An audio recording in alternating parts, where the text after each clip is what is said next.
such thing as a record book? Like when everybody cuts the promos saying, chalk one up in a record. Is there a record? Is there a wrestling record book somewhere?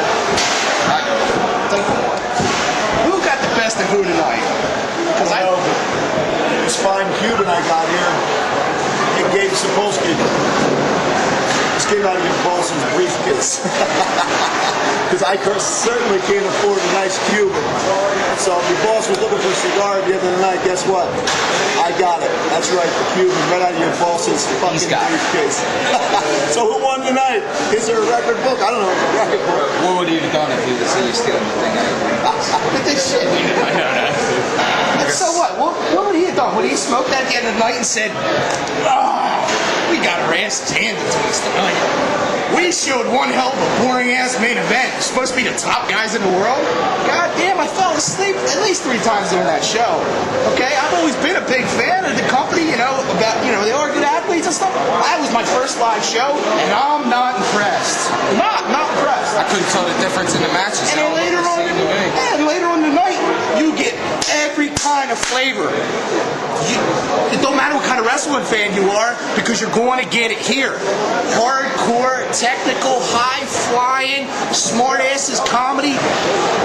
Whatever's your choice, you can get. We give it all. Everybody knows if you want to get over in the wrestling business, it all starts here. Where the hell do you think Ring of Honor got started at? Right on CZW's coattails. For the past couple years, they're climbing a ladder. They get this, they get this money mark behind them, spending a ton of fucking money, taking them places that they don't even deserve to be. Well, guess what? They've been on a downslide for the past fucking year, and you know who they're back on? Whose coattails? Back on CZW's coattails, getting the fucking run.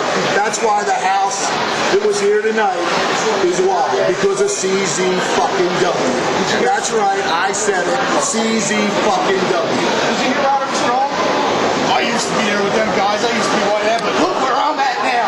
Where the hell's he at now? Like, honestly, did he not wrestle his building tonight? Did he not wrestle some of the top guys in the world that belong to Combat Zone Wrestling? Look where I'm at now. Exactly, you're right. The CZW Arena. That's where. He went from a mid-carder in here to a curtain jerker in ROH. I said that, pussy. And Gage. The king. No, I'm sorry. The messiah of the backbreaker. See Ring of Honor, you learn a hard lesson. Boys can play with other boys and look good. But when boys play with men, they get hurt. CZW was, is, and forever shall be the greatest wrestling promotion in the world. Come here, you're just going to look bad, guys. It's just not going to happen. You guys can go play around with each other, wrist lock, arm bar, dance around like fairies. When you come here, you get your ass kicked! You saw it tonight. Whitmer was half dead. I don't know who those 3 kids were at the end of the night. We went in there. We whooped the hell out of them. Gabe, it looked like it might have been your fucking sister. I don't know. You'll die. You come to CZW, you die. Ride the coattails. Try to fill your fucking seats up. But when it comes down to it, you go face to face with anybody in this company, and you go down. You look like the kid picked up on the tape. That's who he looked like. Jesus, they'll go after anyone and try to make him a wrestler, huh? By the way, there's 2 different things from ROH. We're ultra violent. We bring it to the fucking hardcore, to the fucking capital H, to the T. You guys just wrestle. Bottom line, if you want to keep on making money, if you want to keep on trying to challenge your manhood, you stick around with us. Because everybody out there in computer lands and come to the wrestling shows, you know where it's at. Keep running your mouths at Ring of Honor. We know your dates. We know where you're at on the 22nd. I don't. Maybe we'll show up on the 22nd and kick your ass there again. Or maybe we won't. We don't need to travel on your coattails. The CZW's coattails where you need to be. You were in the beginning, and you are again now. Well, I'll show you something. My treat. Just welcome to your treat.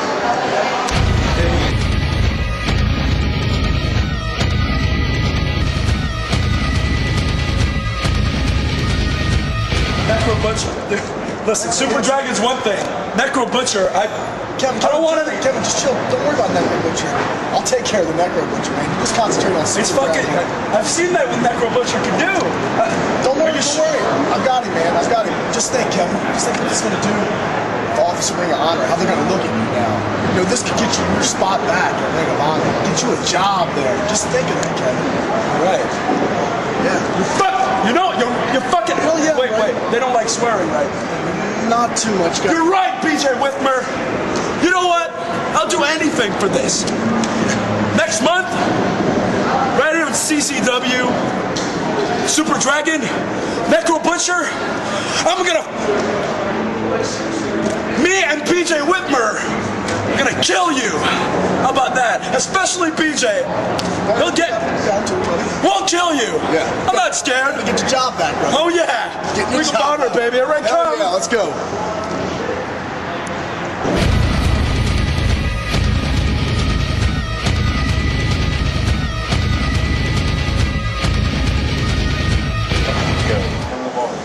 Tonight, I teamed with Sexy Eddie and Spider Nate Webb. They were really hesitant to team with me. They thought I was going to double cross them or something. Now, I know I don't have the best reputation here in CZW. I know I've done some pretty fucked up things. But you know something? It's about redemption. It's about getting my spot back here in CZW, no matter what it takes. You know what CZW needs right now, too? Is an injection of new talent. I'm bringing in somebody that has never been in CZW before. Who could I bring? I mean, I could bring him. No, they don't like him. Chaos, but yeah, he kind of fucked up his shit here. You know something? Altar Boy Luke.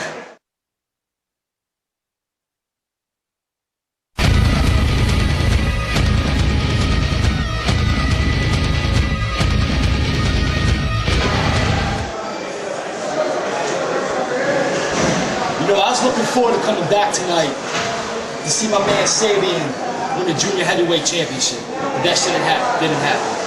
Ain't that a bitch? I was looking forward to coming and seeing Eddie Kingston and Joker, the new CZW World Tag Team Champions, come out here tonight. But that didn't happen. Now, ain't that a bitch? Most of all, I was looking forward to seeing the Blackout whoop Generation Next punk asses tonight. But somehow, through the politics, that shit didn't happen either. Ain't that a bitch? But while we're talking about bitches, let's talk about Ring of Honor, Ring of Homos, whatever you want to call that. I swear to God, if I gotta put a gun in the head of every one of those motherfucking pussy-ass Ring of Honor fans to make them believe, I will. Testify, Black Jesus. So I fucking said something good about politics. You know, last month, I got fucked over out of the Junior Heavyweight title. This month, again, I got fucked over out of the Junior Heavyweight title. And then, the biggest match of the company, of the year for the company, and I couldn't even be in the match with my niggas to beat the shit out of Generation X. Oh, this shit is fucked up, man. I mean, yeah, I was in the ladder match, and again, Lobo wouldn't let me work twice. What the fuck is up with that? Politics. The way I look at things, we sitting around here bitching like a bunch of bitches. Bitching like a bunch of girls. We still banging bitches, we still got titles, and we still smoking weed. So you know what? Zandig said we put them down, we let them down. Fuck Zandig. If you don't like what we do, then he can kiss my ass too. We still the top shit up in here. We still got all the titles, and we still go to run that shit. If any Ring of Honor person want to come in my face, or any of the Black Hold on. Fuck Xander. You fuck me. I'm not the one that pinned you motherfuckers out there. You got pinned by these fucking... Got a problem? Not right now, man. Huh? I understand, John. We didn't come in here and beat down on you guys. You were supposed to beat down on them. Yeah, it's a represent you would have fucking won, man. Go ahead, Joe.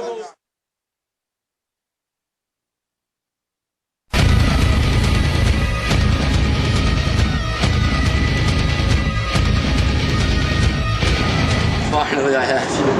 Oh, it's so... Niles Young, congratulations. You just joined the ranks of Lightning Mike Quackenbush, Sabian, Trent. Shut your fucking mouth. Don't you dare say his name. What? Do you have some question you want to ask me? I mean, I'm basking in the glory of my beautiful title that I just won finally from the stupid ass Derek Frazier. What do you want? What do you want, Nick Papa Giorgio? Wishing you congratulations. Finally, you've won the Junior Heavyweight Championship. Little history lesson right here for you fucking kids at home. Cage of Death 3, I was sitting in the fucking front row watching. I was a stupid little mark, just like all you faggots that talk shit about me on the internet. Cage of Death 4, I was training. I helped set up the ring. 5, opened the show. 6, opened the show. 7, I challenged Derek Frazier, did the job. Now, I have what's mine. What rightfully belongs to me. I fucking earned this, and this means that I am the best junior heavyweight in the fucking world. And I dare anybody to come try and take it from me.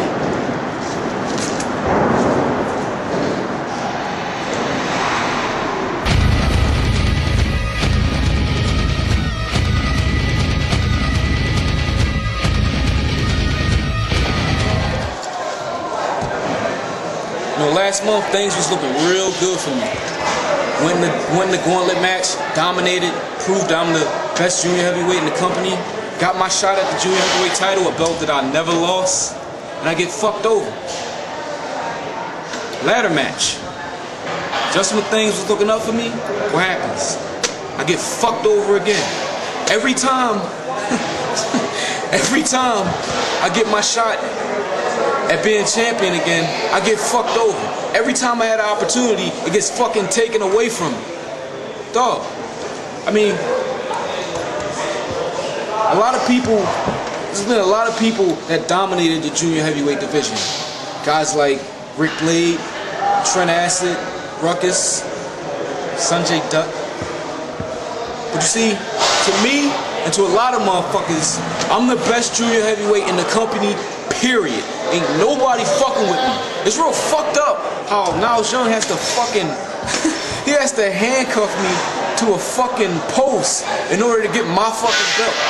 Niles, I'm gonna let you know right now, you better eat, sleep, and shit with that belt, dog. Cause I'm getting that belt back one way or another. That's the bottom line. And as far as next month, I don't even really know what I'm doing next month. But I'll let you know one thing. Whoever it is I'm in the ring with next month, I'ma fuck you up. How?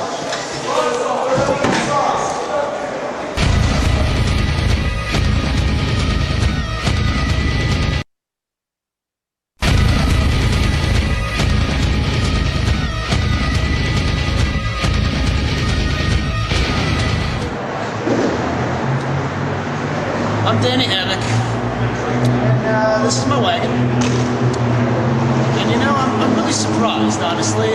Those of you who haven't just fast-forwarded it through the last match, or whatever match it was, I don't know when they're going to put this on, you'll see that I got my ass kicked. And now that's not really uncommon for me, but still I was surprised. And you ask, why? Why, Danny? Why were you surprised? And my answer is this. I was kicking it old school the other day, as I'm wont to do, at South Jersey's largest Chinese buffet, Peking Buffet, shout out. And it was just the day before this Ultraviolet Underground Championship match, and I received this fortune, which says, as you can clearly see, or possibly not, you will be awarded some great honor. Now, to me it was fairly obvious. Oh, well, I'm gonna kick Nick Gage's ass. Yeah, that's the Chinese cookie predicted it, so obviously I'm gonna win the match, right? No. Fucking DJ Hyde comes out there, and let me say one thing about DJ Hyde. He is fat. That's all I have to say about him. But he's a douchebag, and I don't like him, and he came in there, he interjected in a match that I surely would have won otherwise because of my great technical skill and prowess and manliness and so on. And because DJ Hyde was in that match, obviously I lost because he's a big douchebag. That's what I'm saying. He's a douchebag. No, actually, I'm just fucking with you folks. I took a dive. We were backstage and we're talking. We're like, oh, you're gonna kick your ass, and I'm like, well, you know, $75 under the table, and I'll lose this match in a hurry. And they're like, oh, well, here you go. Because I have no self-respect. I mean, I'd blow a donkey for, you know, $5 in a soda. I don't care, man. So whatever. I took a dive, and that's fine. And Nick Gage, DJ Hyde, in all seriousness, all this bullshit aside, The next time I see you in the ring, I will lose for the right price. Remember that.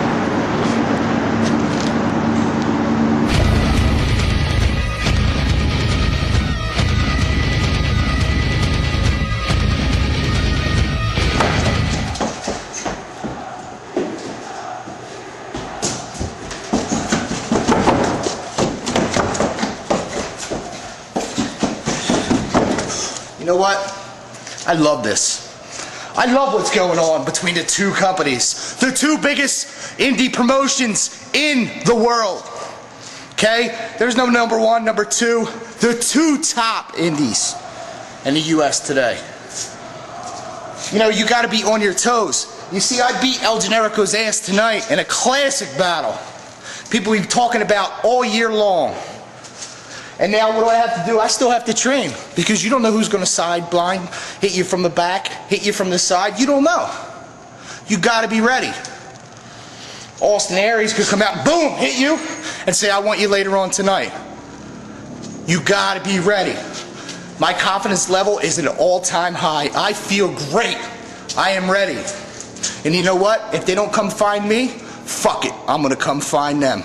Okay, this ain't no threat. This ain't, I'm the bully, the tough guy. I'm just ready for whatever comes my way. This is Justice Pain. 100% confident.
CZW's best of the best. I think the name says it all right there, right? Best of the best. CZW brings in talent from all around to prove to everyone that they are the sole person in that company, in all of professional wrestling, that they are the best. That's something that I want. That's something that I want people to know. I don't want to be just that Chikara guy. Hey, that guy in the red mask with the puzzle piece who could do the cool arm jigs. I'm sick of that. I want people to know the name of Jigsaw. And next month, and any questions, April 15th, it's me versus Hollow Wicked versus El Generico. Winner qualifies to be in the best of the best. That's something I want. That's something I need. Last 2 years, trifecta, I got bumped. This year, I won't get bumped. This year, I make it to the best of the best. And I will prove to CZW, I will prove to the world that I have what it takes. And I will be the best of the best.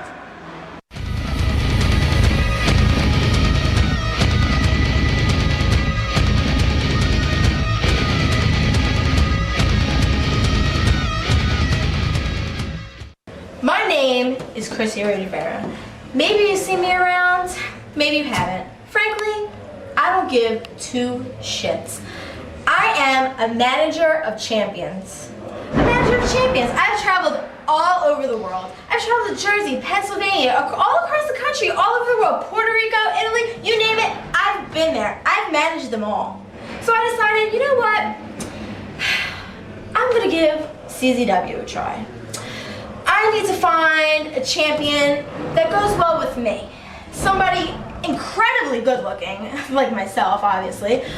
Strong, determined, a true champion. And you know what? I really think I found him.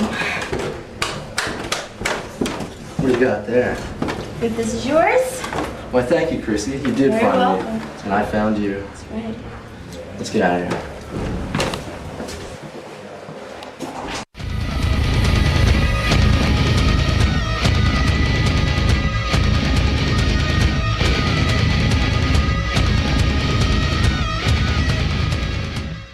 I'm really not in the mind frame right now.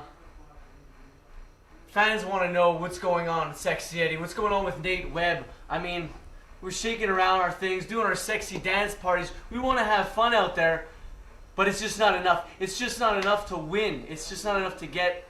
I don't think we're getting all the respect from the fans. We're just falling short all the time. Hey Eddie!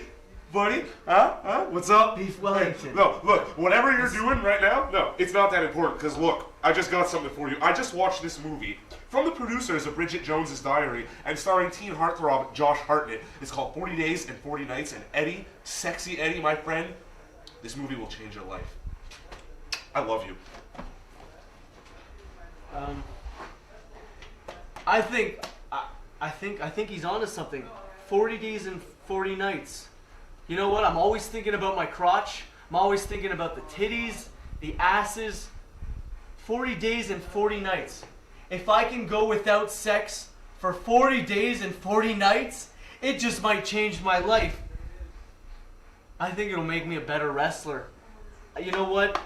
I might just need some time off. Sorry to the fans. I'm not going to be available. I don't know what kind of mind frame I'm going to be at. I don't know how I'm going to be looking in the mirror. If I can look at myself in the mirror like, wow, 40 days. I mean, I've gone 6 days and that was hard enough. And I shot and hit the ceiling. 40 days. If I can pull this off, I think I can get CZW Heavyweight Championship. You're going to have to wait a little bit. I might not be able to wrestle. I might have other things on my mind.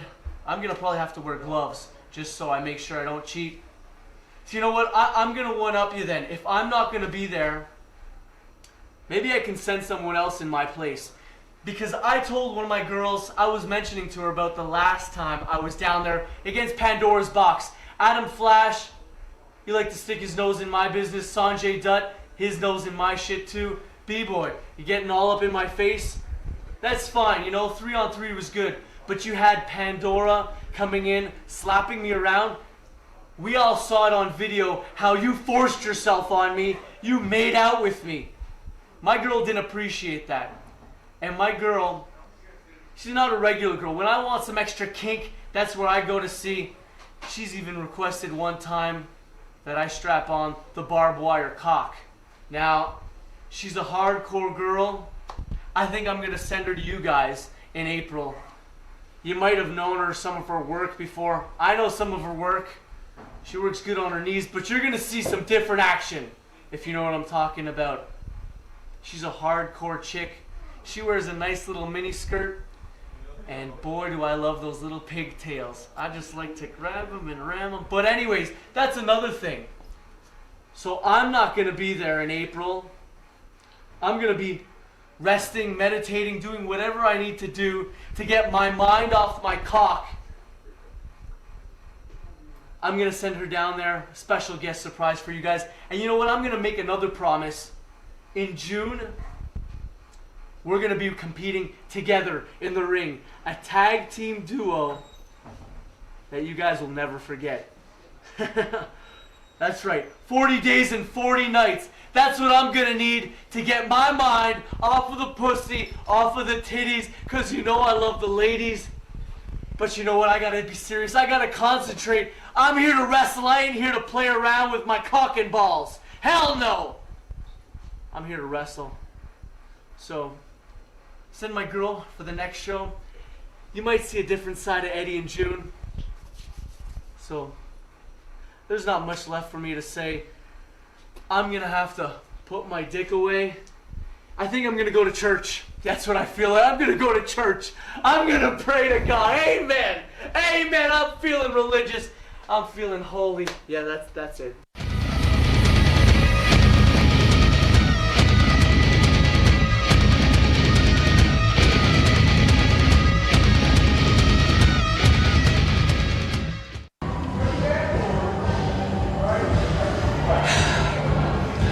You know, lately I've been going through a lot of things, and I don't say this out of pride or even out of shame. I just say this so that maybe you can understand where I'm coming from. It was once said that if you don't know the history of the author, then you don't know what you're reading. And I want everybody out there to know exactly what you're reading, exactly what you're hearing when I say it. It's just, I get upset sometimes, because I don't know, this wrestling thing, this thing that I grew up just wanting to do, just wanting to be a part of. Sometimes it's just not what I expected. I remember watching wrestling back in the days of the territories, and I would hear stories of the guys traveling from place to place, the camaraderie, the brotherhood amongst the boys. And I thought, that's what I want to be a part of. But here it is, 2006, and there's no more camaraderie. There's no more brotherhood. And I just don't know what happened. What happened to the days of the territories? What happened to the days of the Freebirds? The days of Austin Idol, Jerry Lawler, the Von Erichs, Jim Cornette. What happened when everybody was working towards the same thing, trying to help each other, trying to be a part of something bigger, just trying to be a part of this wrestling business? You see, the truth is, this business has ruined a lot more lives than it's helped. And the reason for that is very simple. It's divide and conquer nowadays. Nowadays, your tag team partner might not even really be your friend, let alone your opponent. And the worst thing is just now that I'm part of the business, just now I'm lucky enough, I guess I should say, to meet some of these guys I grew up idolizing. And sometimes it's just not what I expected. Like you, for example, Jim Cornette. I grew up idolizing you, man. Because you did it like nobody else. You made it fashionable to be a manager. You made it all about the promos, all about your ability to talk. But Jim, there's talking shit, and there's talking bullshit. And you, my friend, have been talking a lot of bullshit lately. You see, you sit there and you degrade CZW. You say CZW is ruining the wrestling business. But I'll tell you something, Jim. John Zandig lives for CZW. Nick Gage lives for CZW. The Blackout lives for CZW. This entire locker room lives for CZW. Chris Cash lived for CZW. Men far greater than you have given their bodies to this company, and for you to sit there and say that we are ruining the business is a fucking disgrace. For you to sit there and degrade hardcore wrestling makes you nothing but a hypocrite. I seem to remember you doing hardcore before hardcore was cool. I remember you falling from a 20-foot scaffold in the name of hardcore. I remember Paulie dangerously busting your head open in the name of hardcore. I remember Smoky Mountain Wrestling having Kevin Sullivan bust open Brian Lee with the Oriental Spike in the name of hardcore. But what do all these things have in common? See, Jim, you have never succeeded against hardcore. If it wasn't for ECW, maybe Smoky Mountain would still be around, Jim.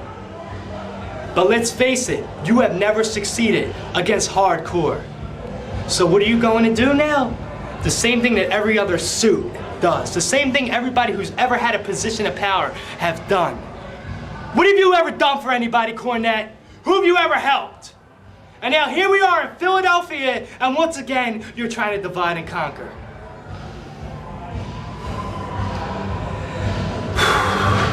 I only ask this of you, Jim, and I ask for it respectfully. Keep in mind that whether a grain of sand or a rock, in water, they both sink alike. And maybe CZW is just a grain of sand. Maybe Ring of Honor is the rock. But the blackout is the black cloud that'll bring the storm. So April 15th, it's sink or swim. And believe me, motherfucker, you always bet on black. Biatch.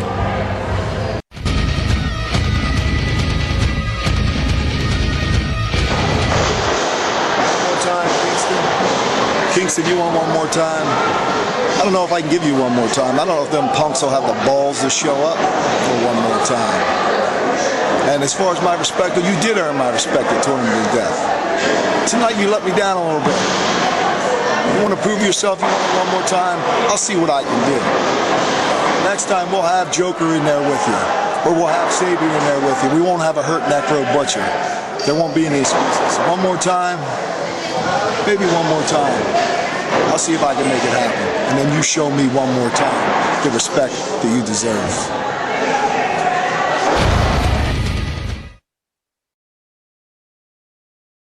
Apparently we have some jokesters in the front row, Larry. Yeah, look at that. Wow, look who we got with us. Got a bunch of ROHers in the house. Well, welcome everyone to another exciting night of CZW Wrestling. Sweet and Sour Larry Sweeney here with Eric Gargiulo. How you feeling, my man? I'm feeling great. I'm psyched. A lot of questions to be answered tonight, hence the title. And what a way to start out the show.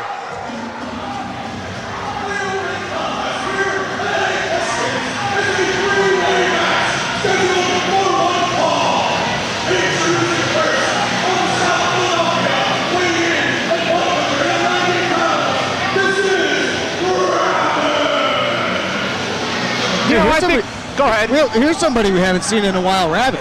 Absolutely, and I think it's pretty disgusting that you have a bunch of ingrates, a bunch of assholes like those guys here in the front row, taking away from a young guy like Ravage, who is making a big return to CZW and really deserves the attention and respect of everybody in the house. And then you know a bunch of jokesters like that come in and ruin the night. No doubt about it. You know, the spotlights are pointed towards the ring, but these guys really wish it was pointed on them. They're going to trying to get the attention of everybody else here in the building. It's childish. It's stupid. I wish they would just shut their mouths. Absolutely. Well, this should be tremendous, and it's always a special night when you start it off with three of the younger guys to open up the show. Oh, and look at this! Look at this, Larry. Are those your Ring of Honor students there? Yeah, that's Matt Turner. I can't see. It looks like Shane Hagedorn. Pally Primo, actually. Yeah, I think that's the guy in the hat, and that's definitely Turner and Shagedorn there. Yeah, apparently. Felicity Shagwell. And they're graduates, correct? I guess so. Oh, Turner's wearing a CM Punk shirt. How great. Oh, fantastic. That's fantastic for him. Yeah, Punk's done a lot of things for his career. Right. Apparently they missed a class on etiquette. God. You know what? I mean, that's really pathetic. Coming down to a show that you're not booked on just to cause trouble that you couldn't get booked on if you wanted to be booked on. And look, they're not sitting down. Here comes Drew Gulak. Gulak, a young up-and-comer.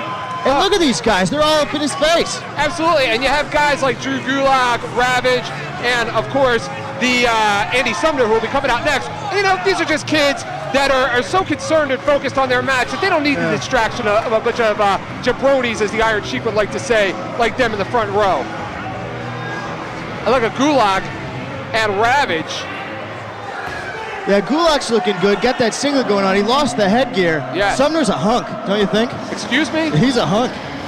He's a catch. I mean, not for me. I mean, for a woman. Maybe for Matt Turner. Let's see where he comes. No, he's all business. He's not even going over there. The master of the Sambo style, the origins of which are unfamiliar to me. Russia. Russia? Okay. Absolutely. It's a judo. Is Sumner Russian? I don't believe so, but Sambo is a judo style that originated in Russia. Okay. And, of course, Gulak, who wrestled for Drexel University right here in the area. So, all right, so he's got an amateur background, amateur credentials. Yeah, absolutely. So Ravage has to be the wild card in this matchup here. Yeah, and look at these two kids in the ring. I mean, they're in tremendous shape, both of them, you can tell. Yeah, and Sumner and Gulak, they've teamed together before in CZW. They've had minor success. So it'll be interesting to see if they kind of form, you know, the old partnership and turn this into a handicap match. Well, Sumner seems to be relaxing in the corner there. He doesn't seem too concerned, so maybe that will be the case. Nice amateur single leg takedown there. Oh yeah, absolutely. To go behind and look at him riding him now and floating over. Looks like he's trying to. Looks like he has him in, trying to nail a half Nelson in there. Has a chancellery. Yeah. And look at Ravage. Ravage trying to sit out, but of course not having the amateur background. Gulak all over him. Go to the ropes, my man. That's the easy way out. But you know what? No shame in that. That's why there are ropes. You got that right. Whoa. Talk about a takedown into a mount. And he is all over him in the mount. And Gulak, of course, and Larry, I think it goes back to what I mentioned earlier and the fact that I think they do have a little bit of a partnership, a little understanding. Yeah, it's certainly a shared respect. You know, when you're involved in legit athletics, legit grappling sports, I'd assume there is a shared mutual respect. But here they go. They're going at it. Right, absolutely, in the spirit of competition. And so many of the superstars in Combat Zone Wrestling, this is where they started. You know, you have to wrestle your first match sometime. Not that this is their first match, but you have to pop the cherry, so to speak. And this is a great way to do it on a night like this. With any questions, a lot of press, a lot of media in the house, especially with the latest going-ons in Combat Zone Wrestling over the last couple of months. And this is a great way to make a name for yourself, especially 1 month out from Best of the Best. No doubt about it. The winner of this match would be in a very good spot for next month. Actually, we get a lot of attention. It's a very good time, a very important match for all three of these guys looking to make a name for themselves. There goes Sumner to the outside, that stiff drop kick there. Nice clothesline by Ravage. Now, Ravage's background, I don't know anything about him. He's kind of mysterious. He's an anomaly to me. Absolutely. From what I understand, he trained at the CZW Wrestling Academy, as did Gulak and Sumner. Okay. And he was very mysterious there. Always kept to himself. Always wore the paint. Would never reveal his identity. Even you know how it is. You train with your compadres and you go out sometimes. Sure you do. You socialize. Not him at all. Always wore the makeup. Oh, look, he's getting some fight there out of Drew Gulak. Gulak betrayed his amateur origins with that strike right to the face there. Absolutely, and again, you have those jokers in the front row just mocking these guys. You know, it's, oh wow, what a neck breaker right there. It's real easy to be a critic when you're sitting from the front row watching these guys in the ring, isn't it? There's no doubt about it. You know, it is not the critic who matters. You can criticize anything you want, but to be in that ring, to have those lights shining down on you, it's like being in a different world. Absolutely. How many Oscars does Roger Ebert have? Exactly. Yeah, there you go. And of course, now the fans directing chants at our. Is that a Ring of Homo chant that broke out? I believe so. Ring of Homo. I believe so. More like a Ring of Homos. There's a mental picture for you. Yes, and I'm still waiting for the money that the Ring of Homos owe me, by the way. They owe you money? Oh, yes, they do, as a matter of fact. Yes. Did you work for them at some point? I did. I did their first 2 shows. Oh, what'd you do? Comment or ring announce? I did the commentary for their first 2 shows. And he stiffed you, huh? He stiffed me. You know, I'm not going to go into details, but yeah, they stiffed me. And, you know, that's really where this all started, Larry. As I talked about last month on commentary here before you took the seat from Eddie Kingston. We'll talk about that a little bit later, but, you know, that's really where it all started. You know, Ring of Honor had a fallout with Combat Zone Wrestling, and it really all started with the Briscoes and myself. So this has been a war waging for quite some time. Really? Yeah. See, these are all events that occurred before Sweet and Sour Larry Sweeney I might have been in the area, but I was certainly not wrestling at that time. They started like 01. You were there. Yeah, those first 02, right? February Okay. 02. BLS, before Larry Sweeney. Yes, I was but a twinkle in any wrestling fan's eye at that point. Here we go now. Gulak up to the top. He had a really nice escape from the ring. Ravage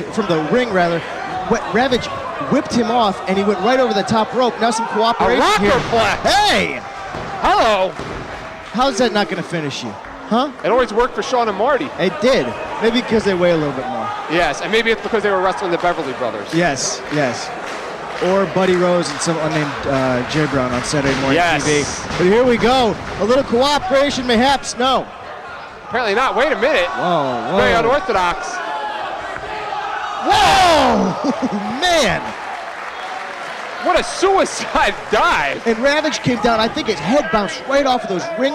He went down hard on the concrete floor, and I think his head bounced off the steel ring guard. Tell me what you think of this, Larry. I mean, you have guys with such raw talent like Gulak and, of course, Andy Sumner that with maybe another year or two of seasoning or experience, I mean, they could be seriously dangerous to their opponents here in professional wrestling. But now they might be just as dangerous to themselves taking crazy risks like that because the stakes are so high for them. Yeah, absolutely. Everybody's watching. That's right, buddy. It always works, Get the job done. Yuck, yuck. See now, and look, that paint is coming off on Ravage, and you got to think that that's affecting his eyesight.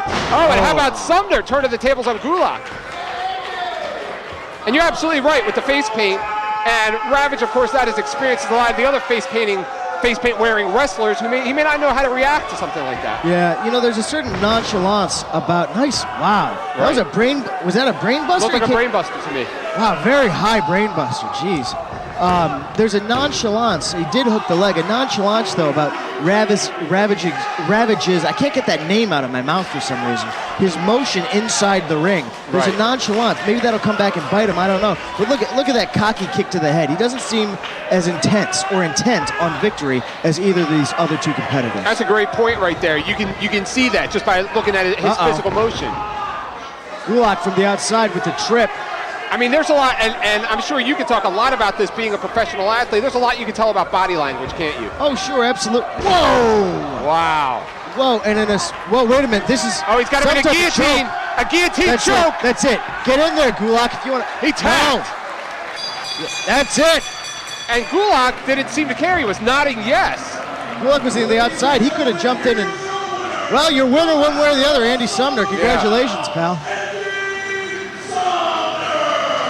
The spotlight on Andy Sumner, and with the choke out, the guillotine. It's very rare. You don't see a lot of tap outs here in Combat Zone Wrestling. And this is unbelievable. And I did suspect that Ravage of the three, without the at least certified athletic background, might be the guy going down in this. The weak link, so to speak. The weak link, so to speak. Wait a minute. We've got some unsportsmanlike conduct. Oh, absolutely. And look at Sumner. Sumner's not even saving his buddy. Oh, here we go. There he is. And Ravage, I don't understand. Wait a minute. Here comes John Dahmer. He at one time was a head trainer at the CZW Wrestling Academy. I don't understand this, Larry. I don't either. Maybe there was some heat from their training days. I mean, you never know around here with these veterans. Oh, God. What's he going to do with it? The move of 1,000 maniacs. I like to see him nail Primo with that. I mean, you never know with Dahmer. He's so temperamental, Larry. I mean, it could have been something as simple as Ravage sitting in his chair in the back. It could have been that he was frustrated with traffic on his way to the arena and just decided to take out his frustrations on Ravage. He's a very temperamental guy. Oh, yeah. Loose. Dahmer is a guy, one of the first co-holders, the first co-holder of the CZW World Tag Team Championship. And unfortunately for Dahmer, CZW has kind of passed him by, so there's a very bitter resentment inside of John Dahmer towards CZW, especially new superstars getting their shot. Sure. Does he have a match tonight, Dahmer? No, not scheduled. Okay, yeah, there you go. Reason to be better.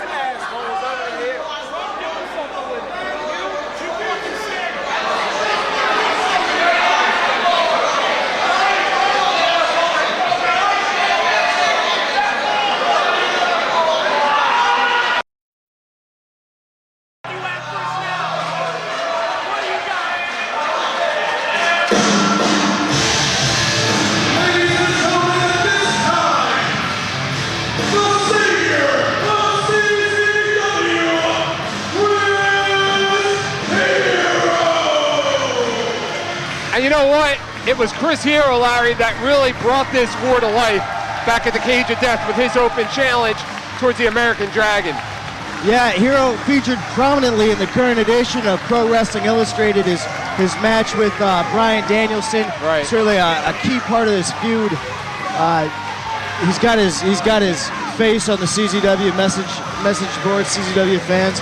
Yeah, he's a key player in this whole thing. Oh, absolutely. He's the man that ignited it. And again, this goes back to the early days. I mean, there was tampering going on. There was talent like the Briscoes going there. There was a time where I had to make a choice. Justice Payne, after the very first Ring of Honor show, laid out an open challenge. So, I mean, these wounds are very deep, Larry. Look at them putting that straight edge sign out. What a bunch of losers.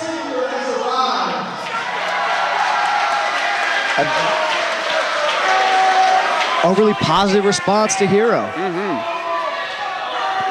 Now, I don't know about all of you in attendance, but I think I smell pussy. Yep. As a matter of fact, I think I smell 3 pussies. Oh, hey, wait a minute. Things are getting interesting. Oh, I love it. That's some fragrant pussy. What do you say, Gojira? Yeah. That's the kind of stink you don't get off. You're not getting off right away. Assholes like yourself, why don't you at least do it in the confines of a sweary circle?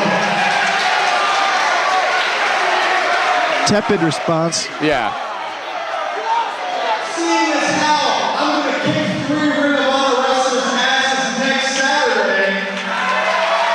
Big match scheduled in the area. Yep. Make an exception and let you 3 assholes in the ring against me right now. Now, are they going to put their money where their mouth is? I would love to see it. Go ahead. They talk a big game. They talk a very big game. Well, let's see it, Hagedorn. Yeah. Now, what's the guy in the hat's name? Haley Primo. Haley Primo? Haley Primo, the Big Mouth. Just call him Big Mouth. Okay. Big Mouth, smallest guy out there with right his now. little CM Punk t-shirt on, which he finally paid for. And Chris Hero lighting it up in there. And I love every minute of it.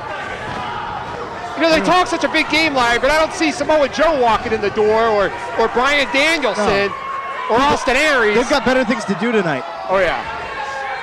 Oh, that was he nice. knocks him out. It's Chris Hero versus a Lego right now. Absolutely. This is tremendous, wouldn't you say? I would say it. Look, he has no control over what's going to happen to him. Nice. Oh, plants a face first. You got to love that.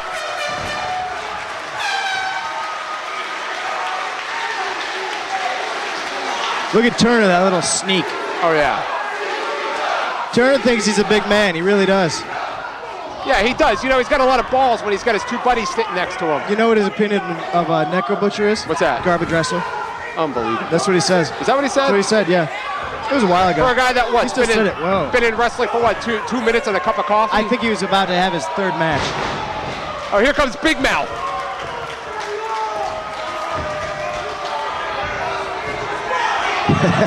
They're doing a lot of talking, aren't they? They certainly are. Look at Hagedorn. Hagedorn hasn't gotten one offensive maneuver in, and he's just soaking it up like he's done anything in there. Yeah. He hasn't. Oh, I correct myself. He stomped him once. Oh, God. Put it away. You know, you'd either have to be drunk or a goddamn idiot to get a dumb tattoo like that on your back. Yeah. What's he going to do next? Get a Pepsi logo on him? No, I think he said, I was talking to him earlier. He said the G.I. Joe logo was his next way to go. God.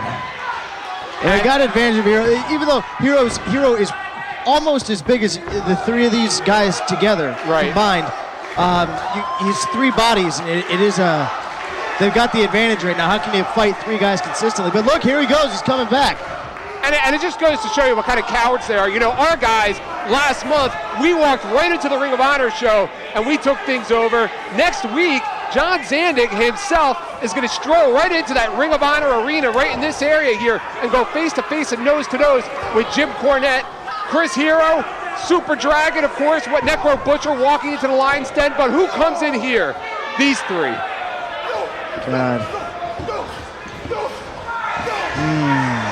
And again, Chris Hero, really the antagonist of this whole rivalry that has developed. Yeah, and you know what? He was the antagonist of this situation. He's getting his butt kicked right now by 3 guys. He brought it on himself. Yeah, you're right. But how about last month when Wife Beater and Samoa Joe went face to face, nose to nose? Yeah. I mean, is that a moment that'll be etched in history or what? Etched in my mind for the rest of my life. Yeah. Oh, God. These guys are just, ugh. It's a waste of time. I think there's a DDT. I think there's the first move besides a stomp or a choke that we've seen. And believe me, I like my stomping and choking. What would the great Playboy Buddy Rose have to say about this? Playboy Buddy Rose would be in the back playing cards with the boys. He'd say this is a waste of his time, and then he would eat a Euros or 2. Right. I think that's what would happen. Ooh. Now, Buddy's a very good card player. Oh, is he? He is. He asked me if I wanted to play some poker with him. I said no. And how about this? Put in the cravat of Chris Hero himself. Ooh. And then into an ace crusher with Nice that ace cravat. Is this an actual match? Apparently Did it a is. bell ever ring? I mean, I couldn't tell. Well, we have an official.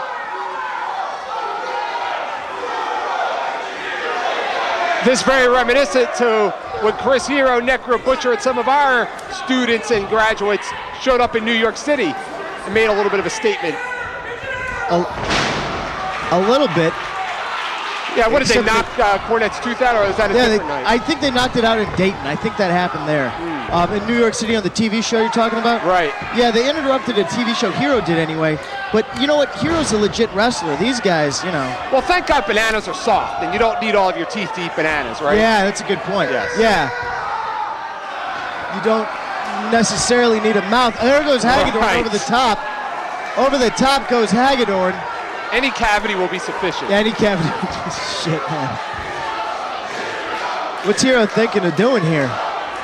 He hits the ropes. You gotta be kidding me! Where did this Chris Hero come from? Primo's right behind. Chris Hero, fresh from a tour of Mexico. Whoa. And it should be pointed out, Larry, that Chris Hero's regular tag team partner, Claudio Castagnoli, pledged his allegiance to that other company at one of their shows, turning his back on Chris Hero and the rest of us here. And I may be wrong about this, but I do not believe he is here tonight. I don't believe so. Here we go. Oh, wow, look at that. That is absolutely unbelievable, that twisting plancha.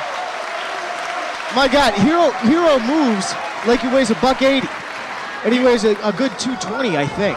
You are absolutely correct. Looking in the best shape of his career, the best I've ever seen him. I mentioned that to Chris before the show. I was talking to him before the show. We were talking about his tour of Mexico, and the guy's got veins. He's ripped. Yeah, he's ripped, man. He's got a tan. Yeah. He looks great. Very nice. Nice pile driver. Hagedorn down. He told me he hasn't had a cheat meal in over a year. What? He told me he hasn't had a cheat meal in over a year. I wish he wasn't a liar. Anyway, Hero up to the top rope. Oh! What a splash out of Chris Hero. Bam! He's out. Is this... I guess it's over. Is the match over now, or... Somebody should ring the bell on that bell ringer. It's a gauntlet, I think. I'm not quite sure anybody knows exactly. They got an 8-year-old kid ringing the bell. I mean, what are you going to expect? Look, they're kicking Hagedorn out. And rightfully so. And rightfully so. Yeah, where's he going to go? The locker room? Get his ass kicked the second time. Yes. Very nice move.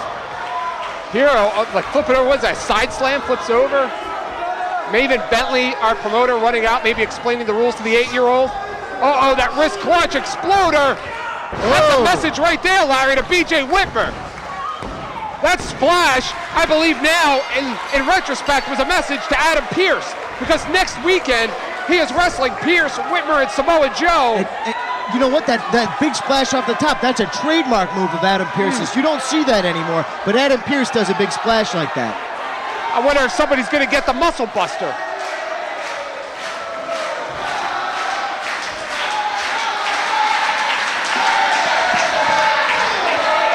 Big forearm smash. And another We heard that one up here, didn't we? Turner's saying, hit me right here. Hero's more than happy to accommodate him. Turner should turn around and bolt. Wow, he took his head off there. Big Yakuza kick. Took his head off there. I wonder if he's going to want to shake Chris Hero's hand after the match. No, that's an excellent question. That's an excellent question. The whole way that they've gone about this whole thing goes against their whole philosophy that they should be living by. As They're not honorable. They're a bunch of scumbags, Larry. Hey, wait a minute. Wait a minute. Here I it think is. you called it. A muscle buster.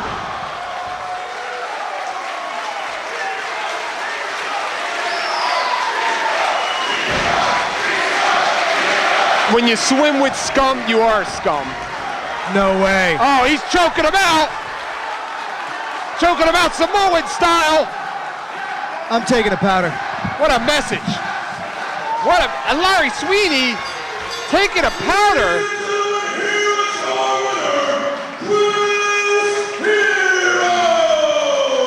And Hero, who looks in phenomenal shape, looks on his game in a way that I have never seen.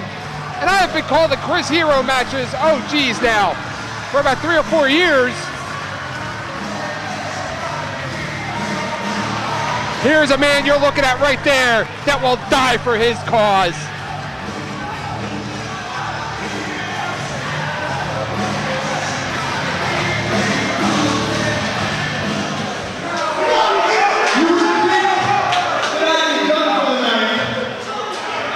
But a Savior's work is never easy. I have a favor to ask of all you people in this building. Okay, maybe not those fuck-ons.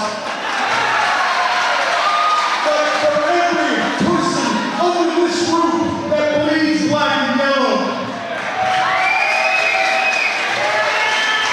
Next Saturday, I want you people to show Ring of Honor that CZW owns Philadelphia. Oh, I like that. I'd love to go down there and support our black and yellow. However, I'd wind up probably getting my ass kicked and thrown out of the building. Hero declares war.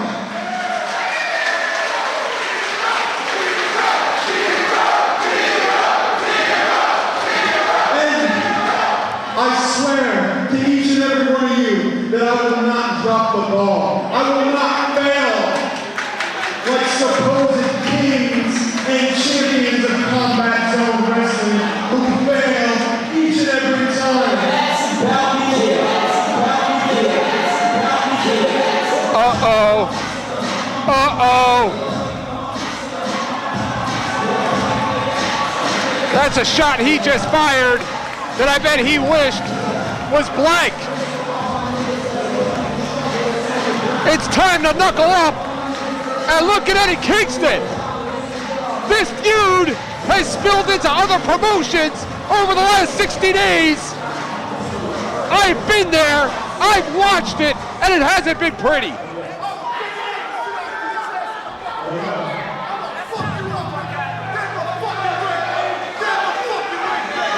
Hold on. No, I got good. Yo, you talk about people that fail and champs that fail. You ain't even a champion. And last I saw, my boy beat the shit out of you, yo. But, hold on. But then you go to Ring of Honor and you use for a default wrestling character named Brian Anderson. Like a default wrestler. And then you go out and talk some shit, so why don't we cut this shit, and why don't you get your punk ass in the ring, and let me whoop it and shut your ass up when you go. You can have a battle shot right now, bitch, let's go. They're taking their eye off the ball. Let's do this bullshit, come on, bitch. Hey, Ruckus, you can keep your shirt off out of the ring, and I'll give you a title match tonight.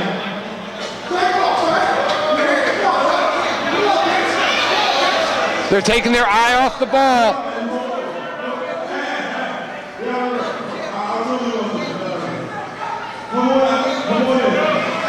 Come on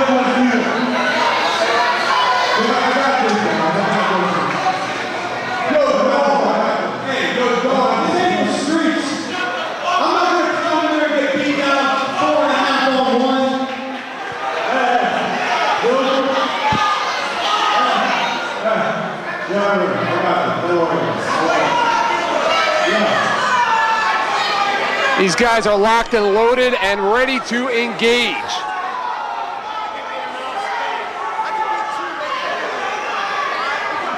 The unbridled hatred that Chris Hero and Eddie Kingston have for one another is just something else.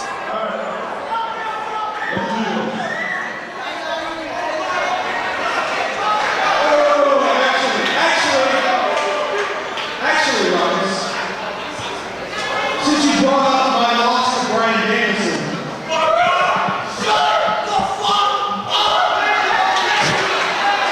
the reason I lost to Brian Danielson is because I was here wrestling earlier in the evening. If I had wrestled that match, I think we were on the champion right now, my friend. So, like all great men, Chris Hill learns from his mistakes. I'll wrestle you another day. Another day that I had.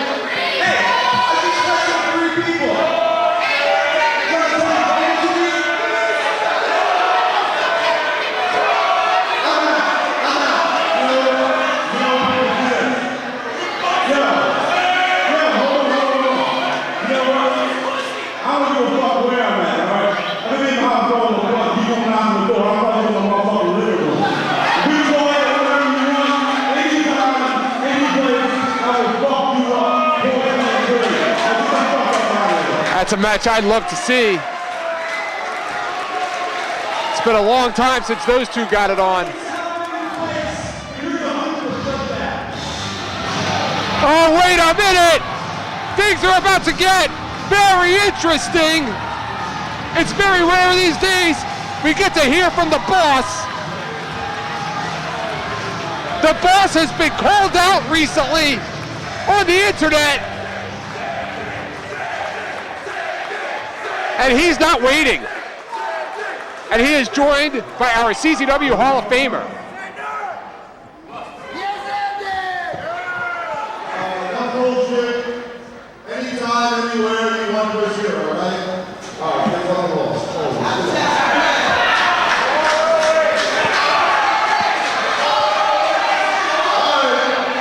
I said we fucking lost the gun in here, boys. There was no fucking ROH. ROH sent a handful of fucking kids from I don't know where. Looked like they got them off a second fucking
like a Broadway show out here.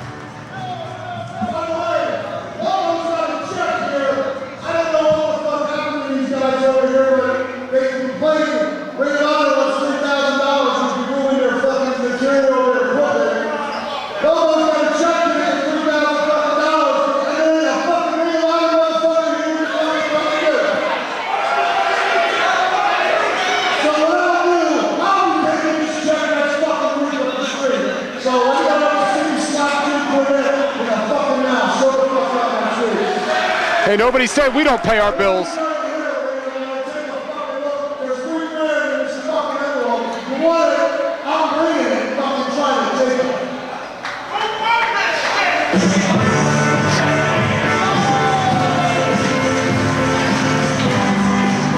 You gotta learn to pick your spots, Larry. I don't think this is one of them. You gotta learn to pick your spots. But how about that news? Christopher Daniels in Best of the Best, along with a plethora of Ring of Honor wrestlers. That is something else. I can't wait. Can we do it tonight? Oh, come on, Larry. I think I may need a color commentator before the end of the night.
Run, Larry, run.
What did you put perfume on before you went out there? You stink like perfume. It's a good night for Larry Sweeney, and it's going to be even better when the night's over and I've got that big payday envelope in my pocket. How'd you like my surprise there, huh? Larry, I'm telling you, you got to learn how to pick your spots, and I honestly thought you were going to be carried out of here in a stretcher. Hey, I'll tell you what, man. With the Hate Club, when the Hate Club's got my back, I've got no worries. That's how it goes, okay? Those guys are the toughest SOBs in this promotion, always have been, always will be, and they've got my back. So what have I got to worry about? I don't understand this relationship between you and the Hate Club. I mean, you know, no offense, but I don't think you're the kind of guy that I would have pictured them hanging out with on a Saturday night. You know what? Every man has his price, and it's not just a $1 million man who used to say that. That expression goes back hundreds of years, and it's just as true today as it was in '88 and 1798. Every man has his price, and that price is what has a Hate Club having Larry Sweeney's back. I believe John Quincy Adams said that in 1798. Hey, hell yeah! Right on. There you go. I love this music, but I hate Jake, so he's a fucking asshole. Well, anyway, And Zandig and I think, might be buddies too. I'm excited about that. It's the beginning of a new relationship. Yeah, you know, I noticed a connection there between you two. There was a spark in his eye. When he saw me come to the ring, he was surprised. But then I think he actually likes me a lot. I thought I was going to see a connection between his fist and your face, unfortunately. No, not at all. Not at all. It's more of a spiritual, a transcendent type of thing. I think spiritually we're similar in some ways. I mean, a lot of news just coming down the pike. I mean, number one, you had the opportunity to walk out of here with $3,000 tonight. Christopher Daniels is signed for Best of the Best, as well as a plethora of Ring of Honor wrestlers. Yep, have a chance at the $3,000. I think I'm guaranteed. I mean, I've got the Hay Club, and you don't know who these guys are, and I'm not telling you, but I don't have any worries tonight. I mean, what are you going to do with your $3,000? It's Easter tomorrow. You're going to buy a rabbit? Yeah, I'm gonna have a very nice Easter in Redondo Beach. We're gonna have a big. We do it every year. We have a charity afternoon. I'm not gonna have an egg hunt. What are you talking about? I'm gonna spend it on tanning lotion. I'm even gonna buy my own tanning bed. Hell yeah, that's a great idea. I'd save so much money. Oh, here's a tanning bed. A tanning bed. What else can I get with $3,000 I need? New boas. I gotta get those all the time anyway. Those are costly. You might be able to buy your way into Best of the Best. You see my new boots when I was out there? I did see They're looking good, aren't they? Yes. Okay, maybe I'll get some new boots. A tremendous investment since you're up here doing commentary now and buying the new boots. And you know what? I'm making a bigger payday tonight doing commentary than I have wrestling here for 6 months. This is a great night for Larry Sweeney. Well, Larry Sweeney, why don't you pick me a winner in this one? Hollow Wicked. Hollow Wicked. Easy as pie. Generico has more experience in terms of traveling. Right. But, I know both Jigsaw and Hollow Wicked very well. Right. Jigsaw's a bum. I don't care for him at all. Not in my personal life. Not in the ring. I don't care for the guy. But Hollow Wicked... Why don't you tell me how you really feel? I just did. Yes. But Hollow Wicked is perennially one of the most underrated competitors in the independent scene in the eastern half of this country. He's been to Europe, he's been to Canada, he's been to Mexico, and he's been all over the eastern seaboard, and he is absolutely phenomenal. People don't see it, but he is, in that ring, I think he's just as good as anybody. Well, El Generico, of course, who made it into Best of the Best last year and had a decent showing for a guy wrestling at his Best of the Best for the first time. And, of course, last month had a hell of a matchup with Justice Payne. Yeah. Well, Generico can take a licking, too. Yeah. He's more of a hard-hitting guy. He does have, I suppose he's a kayfabe luchador. Right. But I don't know in terms of actual wrestling ability if he is a luchador, if he wrestles in a lucha style. It's more of a hardcore, not hardcore, right. but hard kind of a hybrid. Yeah. And the thing with these guys here, also Jigsaw and Hollow Wicked, they were a part of last year's trifecta. Apparently this year we're just doing a one-match trifecta. They were a part of last year's trifecta tournament with an open slot at Best of the Best, and they were put in there with Jolly Rogers. Tope Canhilo right there. Yeah. You know Jolly Rogers pretty well. I knew him pretty well. I don't know him anymore, and I'm very glad about that. He was another bum. God, what a waste of space that guy was. He retired a year ago, and I'm glad he did. Now, let's see. Generico's down, and these two guys roll into the ring. And again, a shot at Best of the Best. And not that I have the stats in front of me, but off the top of my head, I believe the furthest anybody that has ever won a wild card match, a trifecta match, and we'll call this a wild card match, the furthest they've ever gone is the second round, I believe. Oh, yeah? Yeah, off the top of my head. I could be wrong, but I'm just going off the top of my head there. I believe it was Jimmy Reed. Look at that. Very nice. Who else is in the field right now for Best of the Best? Yeah. The only one officially announced at this point would be Christopher Daniels. Okay. Well, that would be a match. You know what? That would be a match that I think everyone would be surprised at. Hollow Wicked and Christopher Daniels, I think, would sell so many DVDs, would sell at arenas, because Hollow Wicked is that damn good and nobody knows it. Well, some people know. I know it. Well, how about Jigsaw? How about Jigsaw and He's Christopher a bum. Daniels? I told you he's a bum. He's decent in the ring, I guess. He's a bum. And furthermore, what I don't like about Jigsaw, very nice move by Hollow Wicked, very nice gut buster. Yes. Is he doesn't play fair. He's the type of guy who will he'll put his thumb right in your pooper when you're out in the ring, just to throw you off your game. That's sick, perverted, and disgusting. That is disgusting. Gargiulo? Yes, that is disgusting. He will do that. He's done that to me on many an occasion. I call some perverted wrestling for some other companies, and I don't think I've ever seen that. Yeah, he slips it in there when you can't see it. No, you can't trust that Jigsaw. He's a bum. But no, all all joking aside, while he is a bum, he's also accomplished a great deal in the wrestling ring. And hell, maybe he'll even take it. I just don't think he will. And the thing about Best of the Best, talking a little bit about Best of the Best, is really it's anybody's ball game, because last year you saw Mike Quackenbush go all the way to the finals and win it. Mike Quackenbush, who had never even wrestled in a Best of the Best, really beat the odds, because nobody has ever just gone to the finals and won the thing without wrestling in a Best of the Best ever, until Mike Quackenbush did that last year, which goes to show you somebody like Christopher Daniels, easily with his credentials, NWA, TNA X Division champion, could walk in here and become Best of the Best. And how embarrassing would it be, Larry Sweeney, to have our Best of the Best trophy in the hands of those scumbags in Ring of Honor? That would be pretty bad. That would be quite an embarrassment to the company.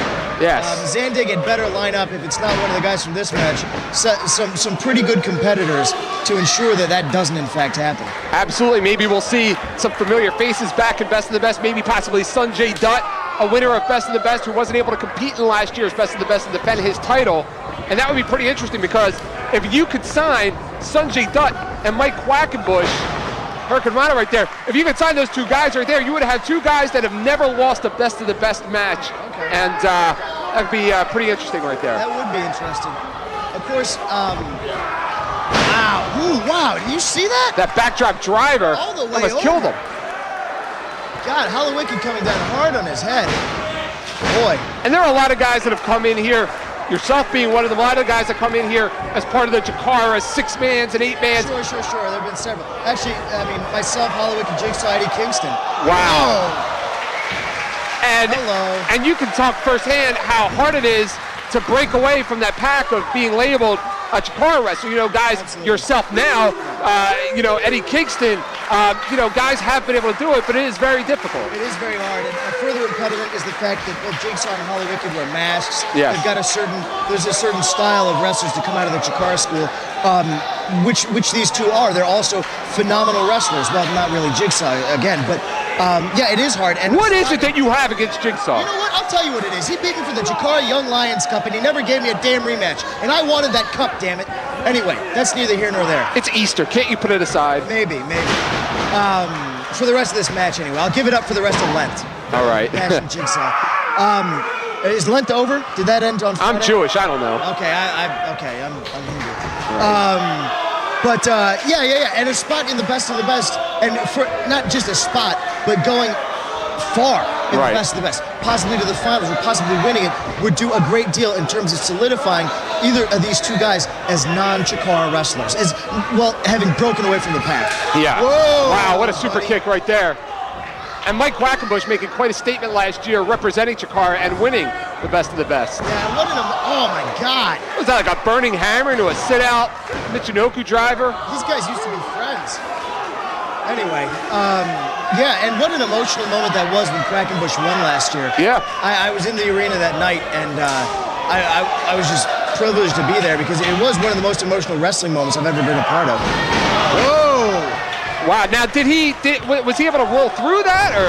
No, it looked like the impact threw him right back up onto his feet, because he was just standing in the corner. He wasn't moving. I think he's out. Yeah. I think he was out on his feet right there. All three of these guys taking up. El Generico has really taken a lot of abuse over the last several months, and it's been quite a long time, Larry. I believe last year, specifically, in which El Generico has been able to win a singles match here, and I would classify this as a singles match, even though it's a singles victory, even though it's not a singles match. Right. It's been a long time, and he really needs it. You know, I talked about that last month, and again, Zandig seeing something in him brings him back. Well, oh man, coming down high up on those shoulders. What a contest, him and Justice Payne last month, and what a brutal contest. Remember, Payne was taking chairs over his head and throwing him into the bleachers. It was a real brutal contest. Yikes. He's going for that Yakuza kick. I think he's going for that brainbuster, Larry. The brainbuster up on the ropes. This is his trademark. Oh, yeah. If he hits this, it's all over. It's exactly what he's going for. Maybe taking too much time, do you think? Yeah, possibly. Look at Jigsaw's biding his time, maybe, or maybe just out in the corner opposite the ring. I think a little bit of both. And Hollowicked with a very faint effort. Some weak offense here, firing him down. Both these guys are just so winded at this point and so gassed. Whoa! Whoa! The first photo! Wait a minute. The Gigantonic, and he hits it on Wicked. 2, 3, it's over. Jigsaw 1? What the hell? In your face, Sweeney. Jigsaw's going to best of the best. I don't know how in the hell he pulled that one off, but successful tonight. Listen to this chant.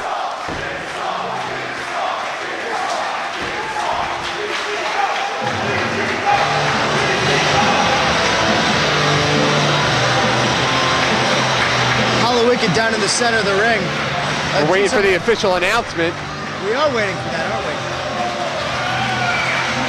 Now, if the micromate's broken and it's not official, does that mean he's not going, or? No, he's going, I would think. God, look at how bad. Wow, what an effort by all of these guys. Yeah, very much so. I do like Jigsaw's theme music. I'm going to go on record and say that. I think it is very good.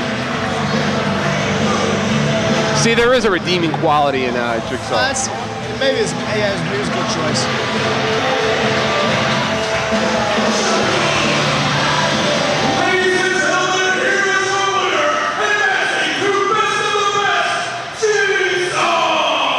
Larry, could it be Jigsaw and Christopher Daniels in the finals of Best of the Best? It could be. You never know what's going to happen in CZW. Right. I'd be shocked if that happened, though. Maybe. Maybe not. You never know.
Messiah made headlines all over the world when he showed up to oppose his former running partners, Adam Flash and B-Boy. Together they were part of the High Five, which pretty much ran the show here a couple of years back. And his loyalty was questioned, but apparently his loyalty is not to be questioned any longer because he has made his intentions quite clear, and that is to stand up for Combat Zone Wrestling and to fight this whore and send her back to the brothel in which she came from. Heavy words there, Godzilla. Right. Happy Easter to our Catholic fans, by the way.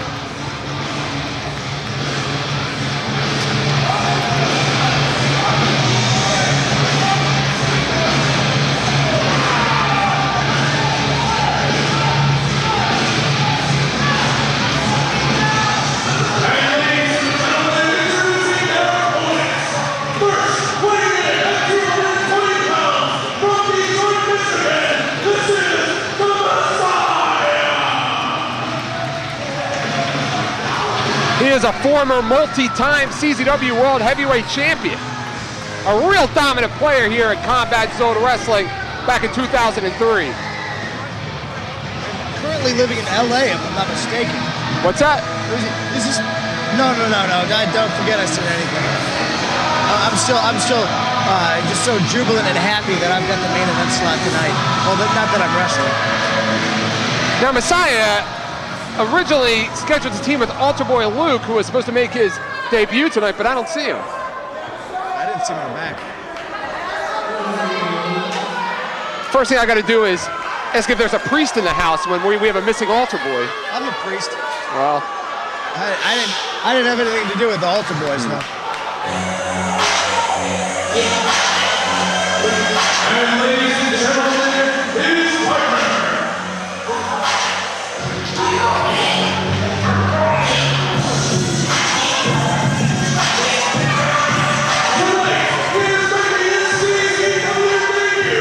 This is Altar Boy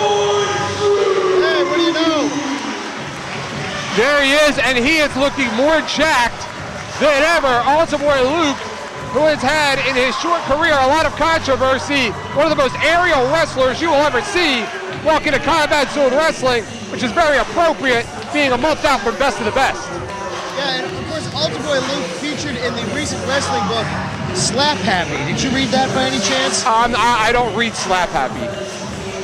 You don't read Slap Happy? It's not a magazine. It was one book. You know what I'm talking about? You know the book I'm talking about? I stick to Time, Newsweek, The Wrestling Observer. Okay. Well, the guy who was out at the gimmick table selling them last month. He wrote this book. It's not. There half we bad. go. Now I can hear you. Okay. It's not half bad. The Slap Happy book, but who wrote it? I forget the guy's name. You find it at Border. Wax is on the cover. Oh, that guy. Yeah. So Wax is on the cover, and he talks to Altar Boy Luke. Doesn't portray him in a very flattering light. Interesting. And this is very interesting right here. Messiah and B-Boy have had many classic CZW World Heavyweight Championship matches. Messiah is defending champion. They have wrestled each other many times here at CZW. They've wrestled in many tag matches as partners as well in Combat Zone Wrestling. Very interesting sometimes. You look at two guys and their paths they take in their careers, and they kind of go around in a big circle. They start together, they go away from each other, they come back again. Absolutely. That's how it does work in professional wrestling. The ties that bind us break and come back together in so many weird and different ways. You'll be teaming up with a guy and then across the ring from him the next month. Yeah. And of course, you can't discount the presence of that whore Pandora outside of the ring. I mean, she'll like to get... Why do you call her a whore? What's wrong with Pandora? She's a very good-looking girl. Well, if you're into sluts and tramps, I'm sure she would be. What's wrong with that? Nothing. Well, I'll just tell you this. I think she's a whore. I think she's a bitch. I think the fact that her influence in Combat Zone Wrestling has been pretty disgraceful, if you ask me, and she's caused nothing but problems. As Sam Rothstein said in Casino, the downfall of every good man is a woman. What's your problem? You know what? 95% of the audience in this building is already male. So Right. what's wrong? We'll have a little something to look at. I don't care. Oh, it would be great if she was good looking. She's not bad looking. She's not good looking. She's on the cusp. Right. No, actually, She's a beer or two away from being a Hey, center come front. on now. Hey, it's a low blow. No, she's a good-looking girl. She's a very good-looking girl. Well, why don't you just go out there and sleep with her then, since you think she's so good looking? For reasons yet undetermined. And Altar Boy Luke seeing his first action at Combat Zone Wrestling ring. And of course, Messiah and Altar Boy Luke, their relationship goes back to that tissue promotion. What? The tissue promotion. Is that a real thing, or are you making something up? No, of course, they used to wrestle together in that tissue promotion. An exploder! Oh, he nails him. Nails him. Luke, not really carrying himself with the humility that you might expect from one of the church. Right. You know, that is what. Especially on a holiday weekend. There's 7 deadly sins, and then there are the 7 virtues. Humility is one of them, as well as charity. We're seeing neither right now from Altar Boy. And then there are the 7 diseases that Pandora bring with her to the ring each time she walks out of that curtain. You know what? That's about enough out of you, okay? All right. She's a nice girl, good girl. I'm sure she didn't mean any harm. Whatever she did to offend you, I'm sure she didn't mean to offend you. She's a sweetheart. What a combination right there, especially for the first time teaming in Combat Zone Wrestling, first time together in many, many years. Quebrada right there overshoots him. He missed it, but that was smart thinking on his feet, because he knew he was overshooting it. He came over, he landed on his feet, and then got that drop kick in. Smart wrestling. He landed like a cat there. Well, these two guys have had countless wars here in Combat Zone Wrestling. I mean, they've had matches in the Tournament of Death. They traded the CZW Iron Man Championship between each other. They were a part of the original high-stakes matchup that went 64 minutes here in Combat Zone Wrestling. So, I mean, there's a lot of history right now inside of this ring. And Altar Boy Luke, his CZW debut, huh? Yeah, this is it. He's actually been around a little while, hasn't he? Yes, he has. Wrestled extensively down south, and of course out west. I know from this book he's originally out of New Orleans. Ooh, buddy. And LA, right? XPW? That was him, yeah? Yes. Okay. The tissue promotion. Okay, that's an inside. I don't get it. I don't get that. Tissues, pornography. Oh, a little bit slow tonight. Is Right. Sweet. Gotcha. Yeah. I didn't really. Now it's all coming together. You know what? I'm real excited though. I found a tape today here at the arena of the UWF TV taping from Las Vegas in '91. Did you really? I'll be watching that tonight. Cactus Jack, Paul Orndorff, Superfly Snuka. It's going to be fantastic. Wow, Ray the Surfer Odyssey? Yeah, there you go. That ostrich skin belt that they had that I read about in Mick Foley's book. Oh, man. And we're seeing some beautiful double teaming here coming from the corners, coming from the team, Pandora's box. What do you think's inside Pandora's box, Larry? Well, Pandora's box is you don't know what's inside it, and that's the whole reason you want to open it. Right. And then you open it and you're screwed because whatever's in there is bad. It's like anthrax is in there or something. Right. That's what you meant, right? I answered the question Yes, the way you intended, yes. right? I was looking for it. You answer however you see fit. Mythological interpretation of that. Right. I'm not a dumb man. I know what you were saying. Well, what really pisses me off is the fact that Sanjay Dutt, a guy I thought was one of my best friends in this business, and she goes and corrupts his mind and completely turns the guy inside out. He's completely changed. Not her fault. You know why? Because if she hadn't done it, somebody else would have. If Sanjay was going to be corrupted, he wanted to be corrupted, and it was just a matter of time. Stop blaming it on her. Nice combination. Almost like the old heart attack, huh? Yeah. The dream sequence. And here we go with the sharpshooter by B-Boy. Wow, look at that. And Adam Flash. Oh, get the whore out of here! Ooh. She came down with the tips of her boots right across his face. She's not supposed to be in there. Yeah, and she wouldn't have been if Sabato did his job right, or B, if Messiah wasn't dumb enough to distract him. Again, not her fault. Well, unfortunately, we have a homosexual referee in there. If we had a heterosexual referee, he would be checking Pandora out, and she wouldn't have been able to do that. Sabato's sexuality is definitely up in the air, but it's not been proven that he's gay. Well, any other referee would have been checking Pandora out and wouldn't have taken their eyes off of her. You're not making any sense, Coach. I think I'm making a lot of sense. I'm not even going to pepper your logic with questions, but it's just not making sense what you're saying. Very nice. Flash he tried a wheelbarrow suplex right there, which Altar Boy Luke changed into that facebuster bulldog right there, but he's going towards the wrong corner.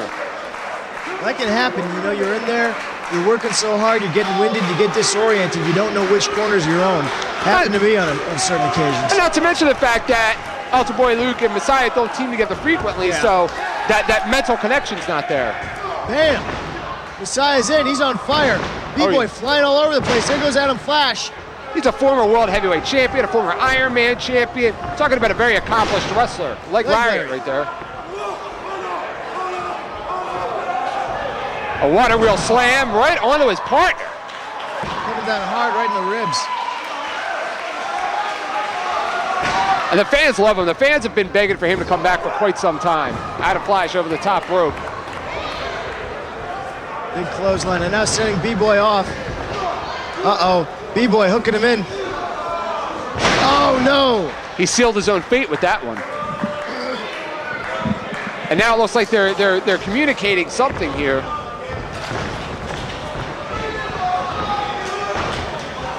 Bam! And this could be it. What an upset this would be. Except that neither B-Boy nor Adam Flash is in the ring. You can win a match, but it wouldn't be a decisive victory. And Messiah looks like he's about to go aerial. Wow, that rolling pescado. And you said Altar Boy Luke's very aerial, right? He used to be. I haven't seen him since he's put on the weight, but when he was lighter, he was very aerial. The fans know of him. Out of the way, Sabato. Always in the way, that kid. Yeah, he is. Press. Beautiful. Perfect form. What timing. Fantastic. Everybody out, a big collision outside of the ring. Pandora, the only one on her feet for once.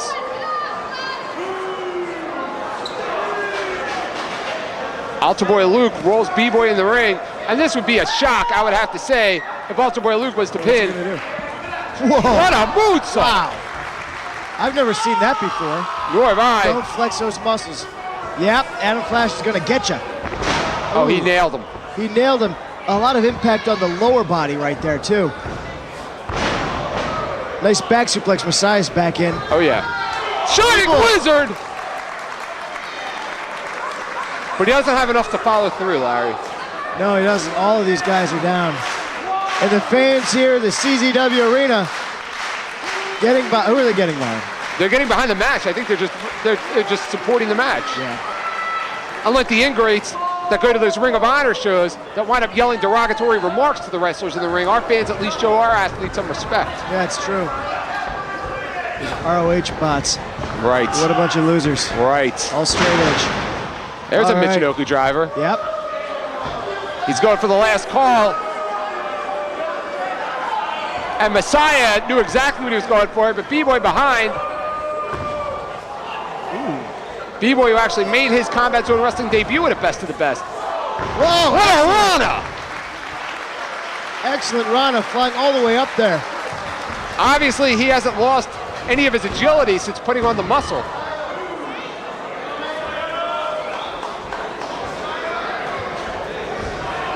B-Boy with a big whip into the corner, up and over. He's got him.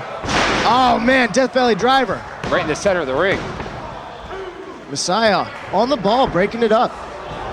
Oh, wait a minute. He's going for that fall from Grace. Sabato smartly ducking, fall from Grace. That was a death. That was just death. I can't believe it. And that's got to play into the psyche of these wrestlers when they give their best shots, and yet the match continues. It's going to play into their psyche and also the well-being of their vertebrae. That was a very dangerous move. Flash and Messiah duking it out. Thinking of how you're going to spend that $3 grand, are you? I am thinking about it. I could use a trip. It's nice. I could go, spring break season isn't quite over. I could go hang out with some college sluts in Daytona. Powerbomb, Altar Boy Luke with a kidney shot. Luke barely on his feet. Barely. Pandora's scooting out of the way. Pandora. And here we go, B-Boy. Whips him off. Messiah with that reversal. Oh, the Godsmack! He's won lots of matches in his career with that. The whore's got a chair. No, she doesn't. Pandora has one. Pandora's got a chair. Wait a minute. Oh, she may have tore his knee up right there. Comes out right on his knee. No, I don't think he's hurt. Up. Now I think he is now. Hurt. Have a seat. Somebody's got to do something about her. She's always interfering and causing nothing but trouble. And wait a minute. Messiah, and look at the look in their eyes. Somebody get those to a room. Whoa. Look at the lust and longing. Oh, I thought she was gonna show her boobs. The art of seduction, ever so present. And any questions? I'm not paying attention to what's happening in the ring either. Oh, wait a minute. Is he gonna kiss her? The last call. Leg drop. Messiah not even paying attention to what's going on with his partner in there. Is that by design? Ooh. Spiked him. Messiah not even caring about. Wow. That's what happens when you open up Pandora's box, baby.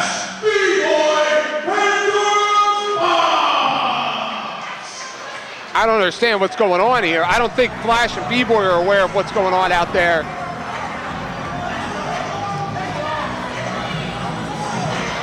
And he has no idea. He hears B-Boy's music playing. Something's got to be done about her, Larry. Adam Flash might do something. He looks kind of hot. Yeah, grab her up and bring her in by the hair. He's a little possessive, wouldn't you say? A little bit. A little bit like Randy said. You know, he actually, I've seen him lock her in the closet backstage. He doesn't like her talking to any of the other boys backstage. He's real old school. He is very old school. God, Flash is intense.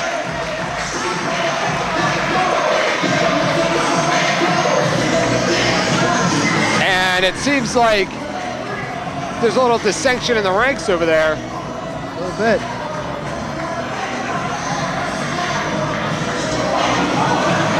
Wait a minute. Whoa, who's that? That's LuFisto! LuFisto? LuFisto! LuFisto? LuFisto! Where'd she go? The Hardcore Angel! with the Northern and erosion. Whoa! And Flash nailed her from behind. Somebody. Yes. What a power bomb. Somebody booked her to be here. Shining Wizard on the hardcore Angel Lufisto. Serves her right. She was sticking her nose where it didn't belong.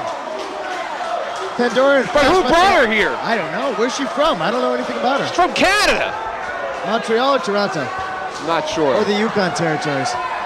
Saskatoon. No, you know what? Flash and Pandora might have been having problems. She went out of her way to stick her nose where it didn't belong, and that's what you get. That's what you get when you open up Pandora. Is Sabato going to give her mouth to mouth? Probably wants to. No, he probably would think that would be gross. But Lufisto making her presence known. Obviously, she has put a mark on Pandora. And from what I hear about this Lufisto, she does not stop until she gets what she wants, like a typical woman.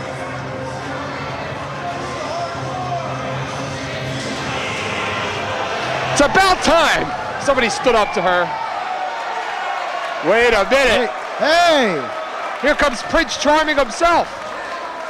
The captain of his fate, the master of his soul, the Necro Butcher, coming out to lend a hand. I feel like I'm watching a scene out of Shrek.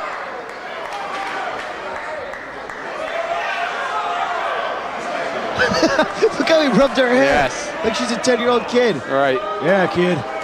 You done good, kid.